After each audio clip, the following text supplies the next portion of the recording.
প্রবেশ করে কালনী হয়ে মেঘনা নাম ধারণ করে।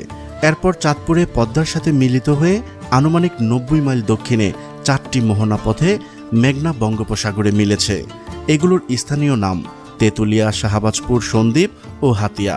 মনু ও খোয়াই মেঘনার প্রধান শাখা নদী এবং গুমতি, তিতাস, ডাকাতিয়া মেঘনার উপনদী। মেঘনা নদী ঘিরে শিল্প প্রতিষ্ঠান। বাংলাদেশ ধীরে ধীরে শিল্পায়নের পথে এগিয়ে যাচ্ছে। বাংলাদেশের শিল্প কারখানাগুলো বেশিরভাগই মেঘনা নদীর পানি ব্যবহার করে। এছাড়া নদীপথে কাঁচামাল ও উৎপাদিত পণ্য পরিবহনে খরচ কম হয়। বাংলাদেশের অধিকাংশ বড় বড় শিল্প কারখানা নদীর তীরবর্তী অঞ্চলে গড়ে উঠেছে। নারায়ণগঞ্জে মেঘনার তীরে গড়ে ওঠে অর্থনৈতিক অঞ্চল। গত ১৫ বছরে ১০০টি অর্থনৈতিক অঞ্চল গড়ে তোলার মাধ্যমে ১ কোটি লোকের কর্মসংস্থান সৃষ্টি হয়েছে।